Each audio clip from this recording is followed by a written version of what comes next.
Stellar Blade, a game known for its innovative graphics, storyline, surprisingly good music.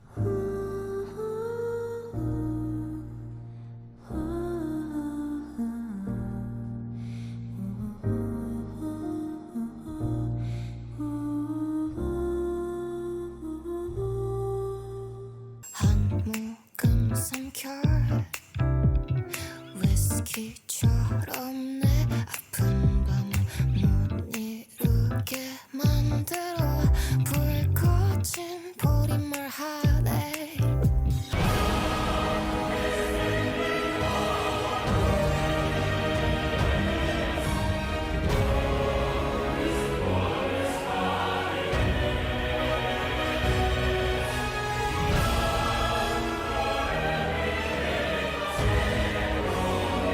It's so good! And combat, of which it relies on attack chains, beta and burst skills, dodging, and most importantly of all, parrying. But what if you took that away? Would the game even be beatable without its main combat elements? Yes, it would be. For reference, this is my NG+3 save, and this is the no blood edge run up until the first hypercell. But first, let's establish the rules of the challenge and what we can and can't use. For the rules, if our sword makes contact with the enemy at all, the run is over and I have to start again from the last save. There will be no DLC content, and the game will be set to hard from a brand new save file. For what we use, parrying is off the table since duh. And we also can't use any combo attacks, since they all start with you either using a light or a heavy attack at the start. But that's not to say that there are no exceptions. The third move of Onslaught 4 is a kick, so we can use it as long as we don't land the attacks before it. We can also use tumblers and equipment like grenades. We can also use the drone since it's basically a glorified gun. Of the beta and burst skills, only 2 are usable. One belonging to the beta skill tree, being the shield breaker skill, and the second belongs to the burst skill tree, which is descending break. I know you use the sword to slam the ground, but the sword isn't making contact with the enemy. The lightning is, so it counts. Another attack we can use is aerial blow, since we're kicking and not slicing. Basically, we can use anything at our disposal so long as we're not touching the enemies with our sword. Now that you know the rules, we can start. The first part of the game is the tutorial, with the objective having us deal with 2 swarms of nativas, here and here. Then, run through this section while trying to dodge the fireballs, and then fight the boss at the end. We start off with the first swarm, comprising of these weird worm things. Alright, seems easy enough. Damn. Anyways, it took some practice, but I got it down. Now, where the first part taught us how to attack, this second part teaches us how to parry. That's why the game slows down each time he attacks. Or she, I don't know. No problem, I can just dodge the attacks instead.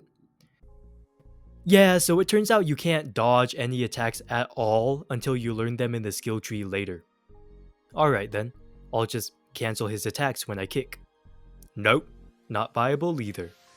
Well, can I just jump over his attacks then?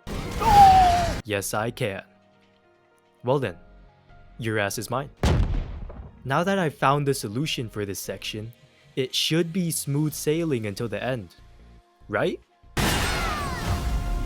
Alright then. What now? What can I do?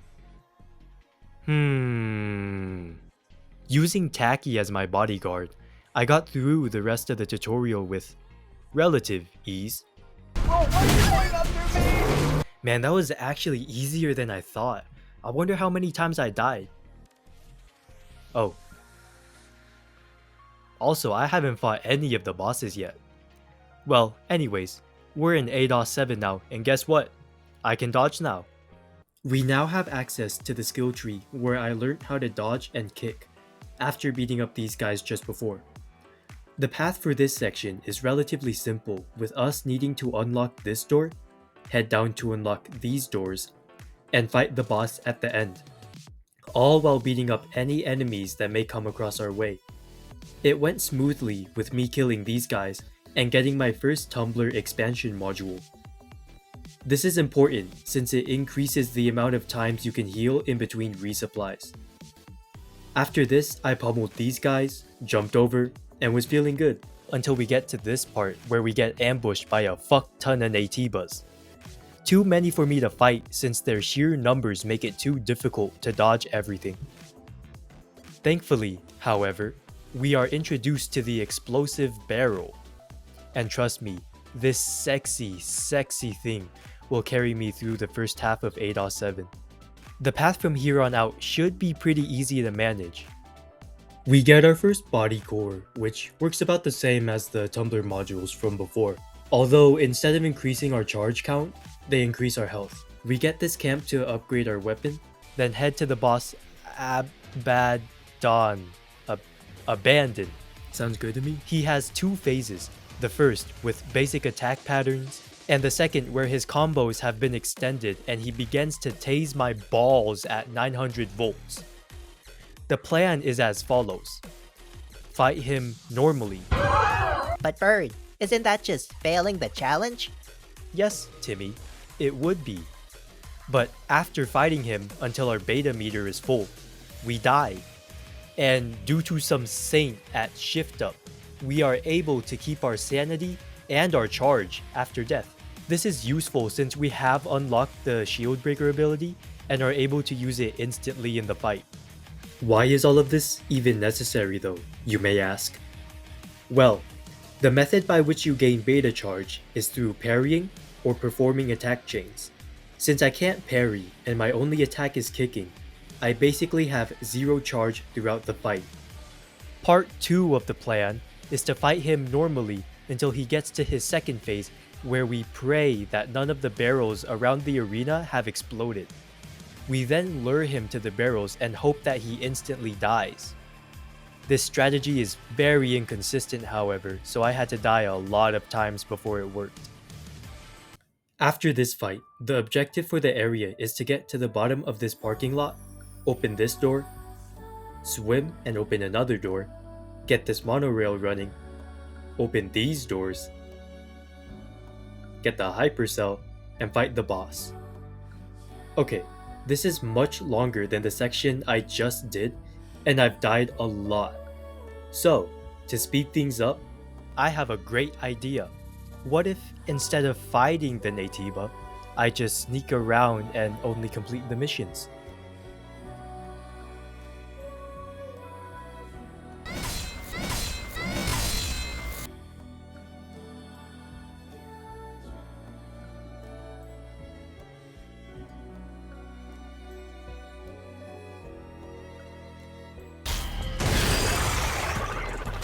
Starting now. This was the first time I've snuck around not fighting the enemies, by the way, so I'm learning on the go. But the things I have learned are as follows. You can lose combat status if you climb higher than them, are even remotely behind them, and have ran far enough away.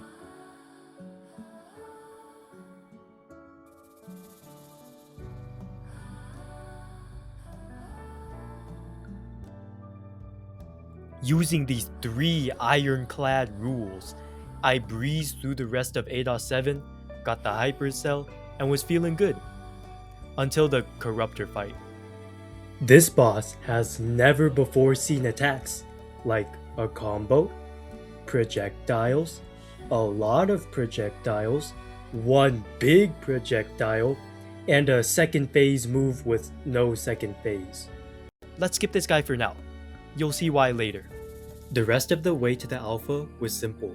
All we had to do was head through this building, up this ladder, gather 3 keycards so that we can cross this gap, head through these tunnels, add more water so we can swim, through more tunnels, and then fight the boss. The first keycard I went after is in this building to the left, and after heading up to where it was, there were 2 Naytibas guarding it. After taking care of the smaller one, I waited until the bigger guy was looking away and then opened the chest. On the way over to the second keycard, I snagged another tumbler module, upgraded my weapon, and got an exospine. Quick lesson! An exospine is something you can equip onto your character through these 2 slots to make a specific thing stronger. You want to do more damage with your beta skills? Beta Trans Exospine. You suck at the game? Reflex type Exospine. They can be upgraded with materials found throughout the game, with level 3 being the max. Now, these 4 little boxes down here are called gear slots. They're basically worser exospines. They have specific use cases like the exospine. And to end the lesson, both exospines and gears have Mark II versions that are genuinely overpowered. And they're the reason that this rule exists. After I got the exospine, I gathered all the enemies in this room and led them away so I could turn on the elevator, open this chest, and grab the keycard. The third and final keycard is back here a few meters away from the second. After running past all the enemies on the first floor, I climbed up to the second floor and copied the method for getting the first keycard, with me killing one guy and then waiting for the other one to look away so I could grab it. Despite this area being more packed with Naytibas, my 3 commandments of being a bitch saved me lots and lots of headaches. However, one problem I ran into were the SP points.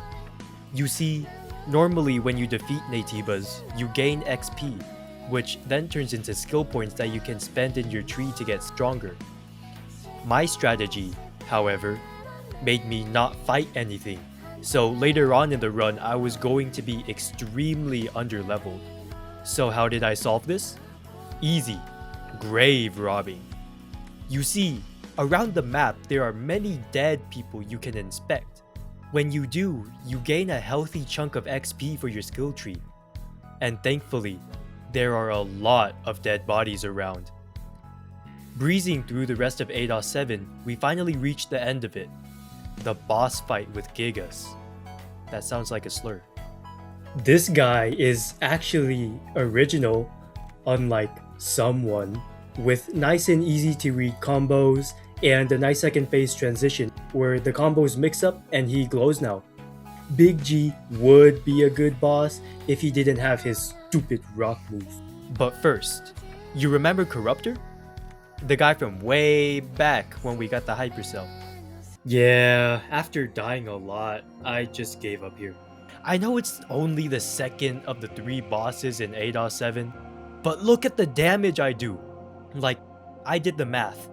Per kick, I do approximately 2 pixels of health damage and 1 box's shield damage. Each box of health is 5 pixels, and there are 89 boxes, so that makes 445 pixels. However, this is with max shield. Through a post by Axe Yun on a trusted site, I learned that per shield level, the boss gains about 10% damage reduction additively, with 50% damage reduction at level 5 and 30% at level 3. Assuming that the damage we deal to shield is constant, we need to hit the boss 17 times to go down 1 level. This brings us to a total amount of 156.83 kicks in order to kill Corruptor. However, that's just the amount of kicks. The time needed for this is much higher, with each kick taking 2.11 seconds each. This brings us to a total of 330 seconds or 5.5 minutes of doing nothing but straight kicking. This doesn't seem that long, but you have to remember, this time doesn't even include the time spent dodging his attacks, missing, or dying. For you curious folk, I found it was 24 seconds per death and 10 seconds between each attack on average. This brings us to a 31-minute kill that's perfect and deathless. I also gave up on Gigas too for the same reason. You know, in the future I'm just gonna refer to him as Big G, so I also gave up on Big G for the same reason as well. And the numbers for him are 313.66 kicks and 39 minutes of pure torment. This number might be bigger since I was only doing 1 pixel of damage to him, and I honestly don't know if I was doing less.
However, while I may have failed this challenge, I have proven that it is possible.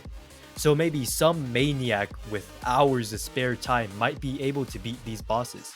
I understand it is a little bit disappointing to already fail the challenge on the first video, but you have to understand, this is how it would be if I didn't add these rules before.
Not as entertaining, right? This is the end of the video. I will continue this to see if the rest of the game is also beatable without Blood Edge. And remember, you matter, you are smart, and you are beautiful. And with that, have an amazing rest of your day, and thank you for watching. Oh, also, we get a gun, by the way.